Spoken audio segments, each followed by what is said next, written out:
Hey guys, welcome back to my channel. And this is, if you're new here, my name is Alejandra Montante and I am celebrating Fibromyalgia Awareness Month. And boy, if you haven't seen my last couple of videos for this past week, it was a doozy, I swear. I feel so exhausted mentally, emotionally. I haven't had that bad of anxiety in quite a while. Not only that, but everything that's going on in the world. Yeah, coronavirus, I know, has been going on for the past couple months, but besides corona and me thinking that I have corona like every other day because of my fibromyalgia and its symptoms, just a bunch of people who had very unjust deaths, right? And the most recent one that really hit me was George Floyd. That, when I saw the video, I just felt so sad and so bad for his entire family and the people who witnessed it too. And not only them, but of course the one that had gotten murdered, because that's what it is, it's murder. That honestly pushed my anxiety to a whole different level than it was prior to making the depression and the anxiety videos. But I send a lot of respect to his family and prayers. My heart goes out to everybody else who's been affected by this tremendously. So let's have a recap about everything that I had talked about this whole past week. So I talked about depression, anxiety, PTSD, borderline personality disorder, and alcoholism. So alcoholism is the abuse of, obviously, alcohol. But and I wanted to include that because a lot of mental illnesses try to cope in different ways, and there are coping mechanisms that are not healthy for you, physically and mentally. A lot of the unhealthy coping mechanisms that individuals decide to pick up, and again, sometimes or most of the time, we feel like our body needs it rather than I decide to pick up a drink. It's just it's motivated by a lot of fear. It's motivated by a lot of fear because we're constantly trying to avoid certain feelings that we don't want to deal with or that we don't know how to deal with. It hasn't been until recent that I've learned boundaries, I've learned healthy ways of coping with my emotions, and I've been through a lot. I know I'm pretty young looking, but I've been through a lot, and it has shaped me in ways that I regret at the time, that I wish I could take back. The friends that I pushed away, the things that I've said to my family, just everything, just everything that comes with being human and being somebody who's insanely unstable. Because you don't know how to cope with anything, and we fall back a lot of the times on unhealthy things. So I had wanted to mention a couple of things that I've also seen through my experiences. One of those things besides substance abuse is also codependency, and I'll hopefully put what codependency is on screen. If not, I'll put it in the description box. But to explain it, it's you're throwing your emotions onto something or somebody else. That's where you go into the substance abuse, but you can also have a form of codependency on another individual. Like when you go into a relationship and you think that by you being with them, they complete you, right? You've heard that saying, and you feel it. Your love for somebody like that says a lot, and that might not be true for a lot of people, but for other individuals who are having a hard time loving themselves, that's typically what happens. We either take up a mother figure, we want this other individual or crave for this individual to fix you, and or we have kids and we throw our codependency, our need to be loved, and so on and so forth on them, and that creates another toxic cycle that they're gonna have to deal with later on in the future. And that's not your fault. That it isn't. I don't want to sit here and say that because of you messed up another life. You didn't. You were trying the best you could with whatever you had at the time, and I know you wish you could just backtrack and start again, but we can't, and we won't, but we can't. So we need to accept that. We need to accept our wrongs. We need to reflect on it, and we need to move forward. And moving forward looks like is obviously one, accepting everything that you have with you, mental illnesses and physical illnesses. I've seen a lot of individuals who are RNs who have made a career for themselves, who work at grocery stores, who lift heavy objects, and so on and so forth. And they're all older, of course. They are older, but they're constantly happy, and that's because I think because they're older. They've learned things that I haven't yet, that I've yet to experience to provide that type of help for you. But I know from a younger standpoint, and somebody who was discriminated because I'm a female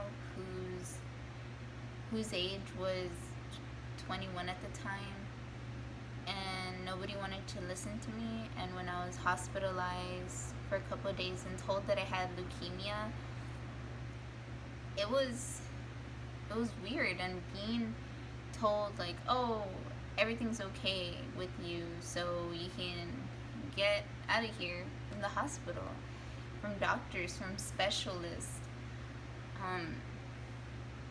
and the only one who believed that something was wrong was a doctor. Well, actually, there was two doctors. There was my family doctor. He's known me for years, and he believed me. And a doctor in Mexico who saw that something was wrong because my grip wasn't strong enough like a normal person's grip would be. And I found that interesting, because we are physically, I don't want to say weaker, but weaker than your average human being. And so I can provide you guys who are going through this at a young age and who feel like nobody's listening and you're probably crazy and fighting against yourself every day and not knowing what the frick to do. I could say that I can help you, that I hope ongoing my videos will help you, and that you'll allow other people to help you too. Because I know it's insanely scary. I know that you're going to hate yourself a lot of the time. I know that you're going to feel just these negative emotions that it's just, nobody's ever ready for a chronic illness just to develop, and nobody's ready for a mental illness just to develop out of nowhere. I had never knew what fibromyalgia was prior to being diagnosed with it, and learning its symptoms was insane. And of course I blamed it on my PTSD because genetics play a huge role in what we develop later on in life, and certain genetics can be triggered, right? So when my mother told me, oh, your dad developed this when he was 20, and immediately that pressure or weight of me blaming it solely on my PTSD was lifted. Because, okay, maybe it could have been my PTSD, but we're gonna roll with the fact that this was genetics. This was bound to happen in my 20s. And I'm the only one out of 5 siblings that developed this disability, but this is hard. It's been hard because everybody sees you and they're just like, oh, well, you're not sick. It's like, I wish I could show you. I wish I could convince people. I was gonna say show. I can't show people. I have to convince them. Back then, now I don't care. I don't care if anybody believes me. If they do, they do. If they don't, they don't. And it's gonna be incredibly rude if they decide to say, but you're faking it. Oh my God, I've yet to meet somebody that says that. Majority of the people that I've come across are very understanding and are willing to understand what fibromyalgia is. But yes, back to how I've been coping with this whole catastrophic buildup of mental disorders. I've broken up my story throughout this week as much as I could. I've put enough, or I hope that I put enough information on videos, and I know I left out a couple of things that I had wanted to say in the 20 minutes. All of the videos were at least an hour or 2 hours long. I did have to cut it down to 20 minutes, and that was a lot of information. I really wanted to say borderline personality disorder. I know I missed. The myth is that you have this forever, and I'm glad to say you won't, but you do have to get a special treatment, and you do have to go to a therapist that is specialized in what you have. Also, something that I had forgotten to mention with BPD, you're gonna have to learn how to say no. No is very important for you guys. Boundaries are very important. I know you guys want to say yes to everything because you never want to make somebody else feel bad. But at the end of the day, if you say yes to everything, one of yous or all of you aren't going to be happy. And you honestly need to sit down with yourself and talk about all these things with yourself. You need to find out, what are your limits, what are your boundaries, what are you going to say no to, and that no, you're going to stick to it. And yes, there's going to be nagging thoughts like, damn it, Alex, you shouldn't have sent that, or damn it, Alex, you shouldn't have done that. But me now, if I do it, I feel 10 times better. Even though that I have these voices, and I could tell them and be like, hey, look, they were very understanding about it, or hey, look, yeah, they did get mad, but is it really my loss or is it their loss? Respect yourself. Respect everything that you hold dear to yourself. You know why you hold them dear to yourself, so don't disrespect yourself like that. Make a point always, even if it starts kicking in like you should calm down. You know what? At that moment, if it's going against your boundaries and you've talked to yourself about it, you say something. You stick up for yourself. Okay, I'm going on a rant with BPD. Let's calm it down. So, now that I've already said no, I wanted to move on to substance abuse. Is scary. Your parents, your sisters, your brother, you yourself are very dysfunctional. You don't make the best decisions. How to deal with somebody who struggles with alcoholism? Well, I had pondered about that question, and I had asked the person I interviewed how to deal with them, but that's an answer that's very messy. And I say messy because a lot of people can be extremely abusive, and I never want to place you in that situation. Did I place myself in that situation? Yes, I did. Was that the great thing that I could have done? Nope. So don't listen to me when I say that I threw my mom's, when I intervened in certain situations dealing with alcohol. I had thought about it, and I think the best thing you can do is just to avoid the person altogether, because they are an unreasonable mess at the moment, and they're not going to listen to you, and it could get violent. If they're already violent when they're not drinking, imagine when they are. Nobody ever told me anything. I wish somebody did, but then again, I was really good at hiding it. I know it's scary, and I know at the moment you're gonna freaking hate it, just like any transition, especially parents. But it's gonna take a toll on you, and if you don't confine in the system, which I completely understand, please reach out to your school, a school counselor. I hope that they would provide any counseling to kids right now in the pandemic for free, especially if you are in high school and in college. I hope you guys are taking advantage for that FaceTime. I'm not comfortable with it, but I hope you guys really find a way to speak to somebody if you really do. So I wanted to provide on ways on how to cope.